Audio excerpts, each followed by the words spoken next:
Hey guys, welcome back to the main event. I'm Daniel, and yeah, we're going to WCW tonight. Let's get serious. Let's get serious right now, guys. Let's stop snickering. Let's get real. It's time for Halloween Havoc 1995. There's nowhere to hide. Can't hide. Where you gonna hide? Off a building? Can't even hide on the roof. Get knocked off. So we're going back to October 29th, 1995. This at the Joe Louis Arena in Detroit, Michigan, in front of like 13,000 people. In the main event, world title match, Hulk Hogan with the Mouth of the South, Jimmy Hart in his corner, going up against the Giant with the Taskmaster in his corner. Okay, so there's a couple that I don't quite get. Legitimately, not just goofy, like, what were they thinking? Like, legitimately don't understand about what I'm seeing. And if you guys happen to know the answers, drop them down below, please. Okay, and I'll let you know when I get to them. But, so we're starting things off. Apparently, they had, apparently, I saw this. This is actually one of the few WCW pay-per-views I saw early on. Like, and I didn't watch it, like, when it came out. It was years later, after I started watching WCW, got into the whole NWO thing. I went back and started watching some old pay-per-views, and this was one of them. And I was just like, even then, I was like, what the fuck? So they have a sumo match with monster trucks on the roof. And that was actually filmed the night before, but kayfabe, it happened right there. Hogan wins because Hogan ain't gonna lose. Come on, it's Hogan. And him and the Giant get into a fight on the roof. And of course, it goes close to the edge, and the Giant falls off. And Hogan claims he saw him hit or whatever. So it's like, all right. So he comes out to the ring, and he's not wearing the red and yellow trunk, or the yellow trunks and the red, pads and whatever. No, he's like wearing like black pants with like a little bit of light on it. Like he has a very Hollywood Hulk Hogan look right here. Just before that, now I notice his face is completely shaved off. There, I don't know how that happened. And I think I remember hearing in a shoot interview like he had to shave it, or he was told to shave it, or whatever the case was. If you guys know the answer, drop down below. But yeah, he's clean shaven here. Whatever. He comes out, and of course, I guess he was expecting to just move past the main event because, like, once again, Giant just plummeted from the top of the arena to concrete down below. So it was just like, yep, there's no main event, and he's out there getting like a legit apology. And by the time out comes the Giant with not even a scratch on him, being led to the ring by the Taskmaster. So Hogan looks pretty freaked out. He, not only is this like, one of the biggest rivals and challenges he's ever faced in Andre the Giant, it's his son. And he just knocked him off a roof, possibly killing him. And now he's walking upright, no problem. And so we got our match right here. Even Jimmy Hart's wearing all black. Very solemn edition of WCW this week. Anyway, so they get their match going. I forgot how agile the Big Show was when he was the Giant. Like, he's dropping drop kicks, no problem. Like, looking good at it. Scaling the ropes and shit. Like, he's not looking bad in this match at all. And I forgot just how good he was.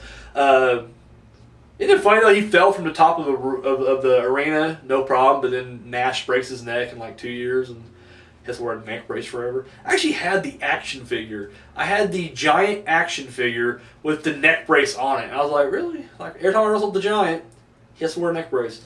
When he went to WWF, I had to bring him over. He was now the Big Show with a neck brace. Ridiculous. Anyway, so, it's a decent match. They're clubbing. It's mostly the Giant just dominating Hogan. I didn't explain it. He goes for a big body slam.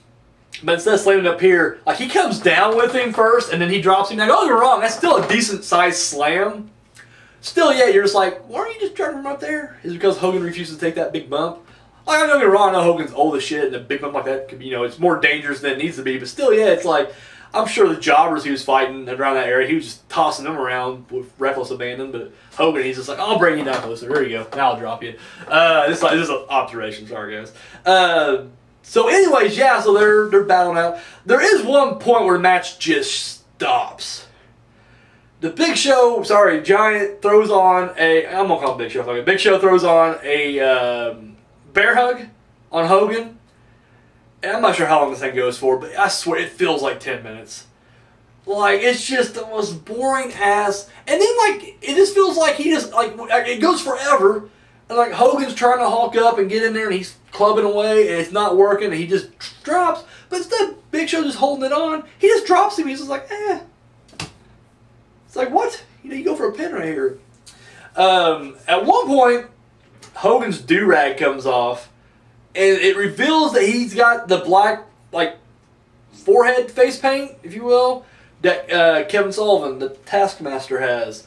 And they're like, oh, look at Hogan, it's the dark side seeping in. I don't know what's going on here either. Like, what was this all about? What was that storyline? Like, was there a storyline where Kevin Sullivan was, like, trying to convert him into the Dungeon of Doom? Or was he doing, like, a Bray Wyatt thing where he's just like, you gotta let the evil come out of you? It was something like that? Like, I don't know. All I know was he's wearing, like, forehead paint, and I was just like, what the fuck? But anyway, so, yeah, apparently there was a time when I guess Hogan was going to the dark side. Before the NWO, I guess he was being tempted by the Dungeon of Doom, I guess? I don't know. But anyway, he's got forehead paint on. So, Big Show hits him with the choke slam, and Hogan kicks out, starts hulking up and shit. He gets a body slam. This is his second attempt. First attempt did not turn out so good for him. Second attempt always works for him. Hits the body slam, goes for a leg drop, and it's during this time that Jimmy Hart attacks the referee from behind. Now, we don't see it clearly because whoever the dumb fuck was that was in the truck, twice he does this. Twice it was a swerve, and twice he missed the actual money shot. But I don't even know what the hell he was looking. He was just at a different angle, like a different camera was on like Hogan and the Giant. But you just see the referee go down, and I'm like, was that intentional? I wouldn't think so, but everybody's like, what happened, you know? And even the commentator's like, I don't know, he fell. It's like, what? This is ridiculous. Clearly, we don't have the... But even Hogan, who after he looks up, referee's down, Jimmy Hart's like, I don't know what happened, man. I don't know, Hogan. He just went down. I don't know. And Hogan's like, what happened, brother? He's like, I don't know what's going on. So I'm like, really, Hogan? Like, are you that, like, ridiculously stupid? Like, what's going on? So Hogan goes to revive Jimmy Hart. They get the ref up. Hogan goes back to make the pin, but then Jimmy Hart clubs the referee again. And then, of course, he tries to club Hogan, or he does club Hogan. But, of course, Hogan's like, what? And, of course, he's like, oh, Jimmy Hart, you screwed me over. You know, it's so obvious that you did it earlier. Oh, you got me this time, you know. And so as he's going for him, Giant jumps him from behind, starts attacking him, throws him in a bear hug. And then the Yeti shows up. Here's the next question. Was this something that was kind of announced previously? Like, were they saying, was Dungeon Doom like, soon you're going to meet the Yeti? Did they say it like that too? Was it Yeti instead of Yeti?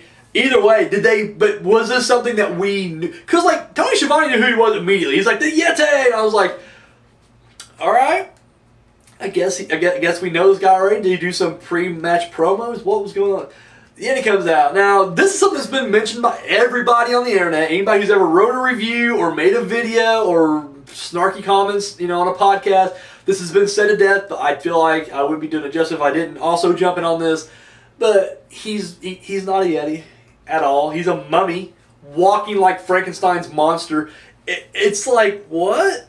And I'm thinking to myself, like, do they know what a Yeti is? Could that have been it? Could it have been they actually had a Yeti costume, or they ordered one and it didn't come in time. They're like, well, shit, we've already promised them the Yeti. Oh, just wrap him up, just bandage him up. I really don't know the story. If you guys know any of this information, I'm asking, please, down below, like, give me a fucking bio. If it's a link, send me a link. I'll read the article myself or the video. So I don't care. Just I gotta know. It's so bizarre. But out comes the Yeti. So he's coming out there, and of course he goes in there and he attempts to do a tag team bear hug with the Giant, who's already got Hogan in a bear hug that he's already been in for like 10 minutes prior in this match.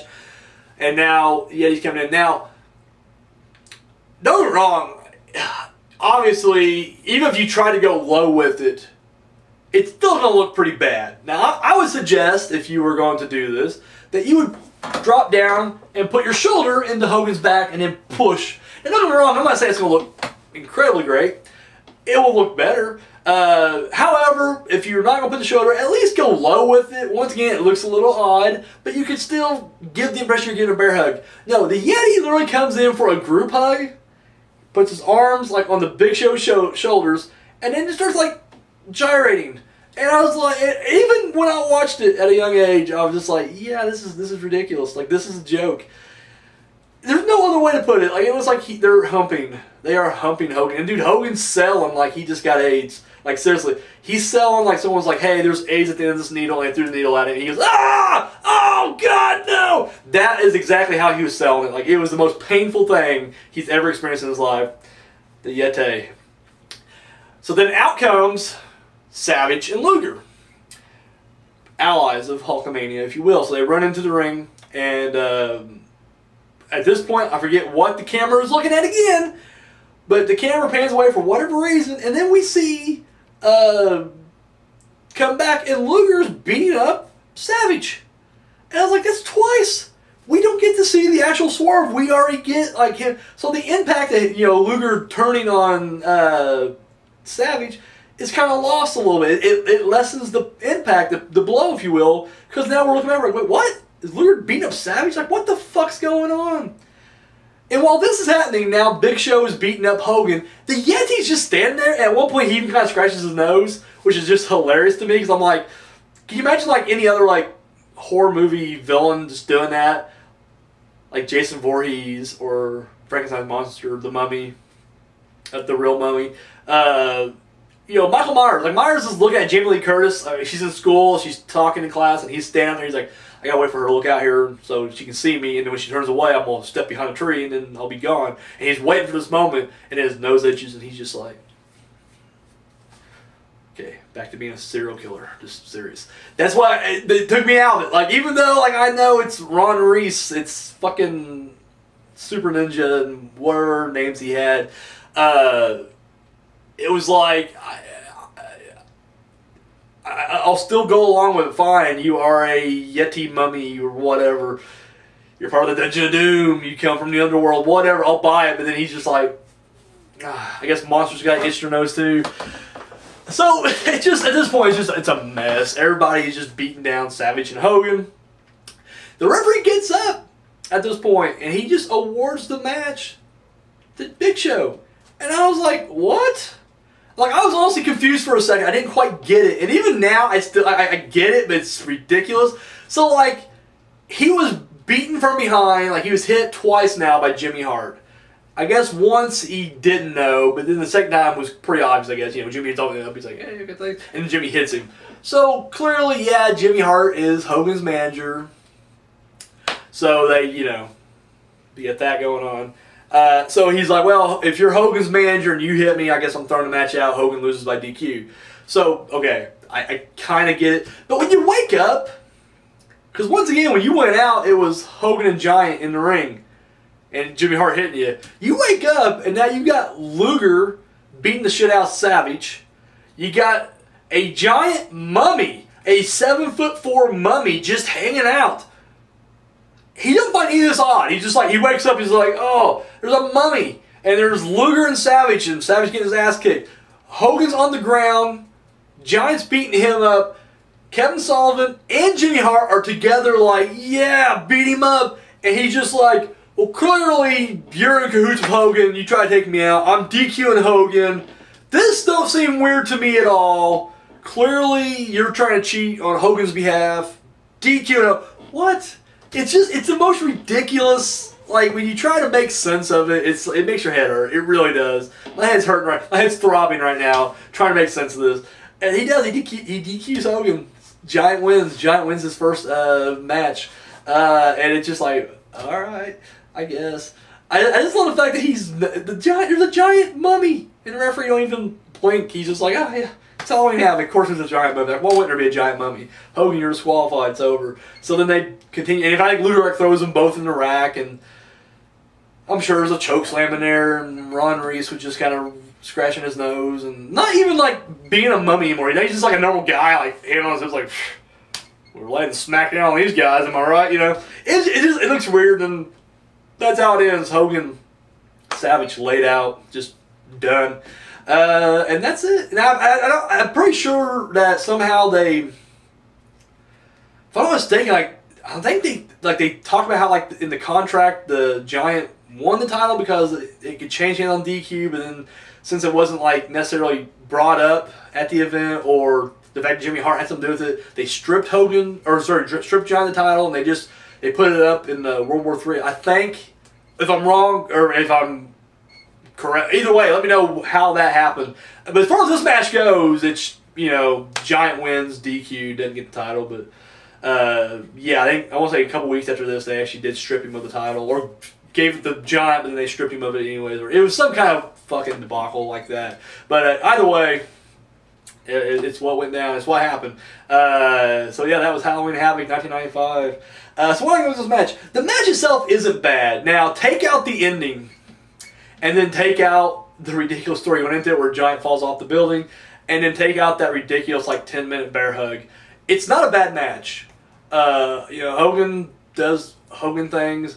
Giant was surprisingly really. In fact, this is his first, at least. I believe this was his first televised match. I'm sure he had some dark matches or untelevised matches before this. But he seemed like he picked it up pretty good. I don't know, he didn't seem clumsy or awkward in there at all. It seemed pretty good. Him and Hogan had a really good match, like I said, excluding the ridiculous 10-minute bear hug. However, it is the ending. It's hard to not just be well, the match is a really fine masterpiece until the ending. No, because it wasn't a masterpiece, obviously. It's an okay match. It's a passable match. It's a decent match. But then you just add that ending to it, and you're like, really, what the fuck? Especially at this point, everybody's turned on Hogan already. Beefcake turns on Hogan, and I feel like I'm missing something. I'm sure someone else did too. Wasn't Big Boss Man his ally, and then he became a heel? And I don't know. And then now Jimmy Hart turns on him, which I'm not gonna lie, I prefer my Jimmy Hart to be a heel anyway, so that was no loss. But then it's just really? Alright, Hogan. Here you go, get on your own. Luger turns heel. Don't know why, he just did. And then the Yeti. And I don't know what the story behind the Yeti is after this. Did they ever give him a Yeti outfit? Is he still a mummy? I know he don't last long. I believe at Uncensored, they had that Tower of Doom, the match to end Hulkamania or something like that, where it's Savage and Hogan versus the entire Dungeon of Doom, plus Arn Anderson, Ric Flair, and the entire match was all these other wrestlers, other guys who've probably never wrestled before or has very limited wrestling, just big jacked up guys thrown in there, and there's no Yeti. There was no Yeti at all, and I'm like, wow, he didn't even make it that far. He didn't even make it to the Tower of Doom match. Poor guy. So yeah, let me know the detailed history of the Yeti. If you guys had to know what he did after this, I really want to know. I think WWF will bring him back. Why wouldn't they bring? Didn't they already? Didn't they do a little skit with the Shockmaster? I think it's time to bring the Yeti back. I wanted to see Gobbledygooker and the Yeti team up, join forces, form a tag team, and dominate the tag division and unify the SmackDown Raw. It don't matter. I just want to see him. Just want to say it right there. So yeah, this match, I'm giving it one of these numbers. Like I said, the ending's ridiculous, but as ridiculous as it is a fun train wreck to watch. Seriously, even though it's complete shit, it is entertaining and funny for all the wrong reasons. I'm not gonna lie. There's nothing really redeemable about any of it. But it is what it is. That's kind of a catchphrase around here when we talk about WCW. Or even WWF, some of the bad main events, you just gotta say it is what it is. But yeah, let me know what you guys thought of this train wreck. Am I wrong? Is that him? Is the Yeti coming out? The Yeti's coming out, isn't he? Oh, that's great. Oh, that's just good stuff. Oh, okay, Yeti came out before Luger and Savage. Okay, so that's where the camera's at. Camera's on the Yeti, and we missed Luger beating down Savage. Here it comes. Here it comes. He's like, oh, and look at the hips. He's literally just grinding his pecker against Hogan's butt crack. That's some full-on mummy loving right there. So yeah, let me know what you guys thought about this match. Let me know what you thought. Am I right or wrong in saying that the match itself wasn't bad until the ending? I thought it was a pretty decent, enjoyable match. Just the ending was so ridiculous. But I don't know. Maybe I'm wrong on all this stuff. But yeah, if anybody's out there, let me know. That's all I got, guys. Thank you for watching. Tune in tomorrow. We're going to get a good match for you. We're on the Survivor Series 1995. Bam! So that's all I got. Thank you for watching. Till next time.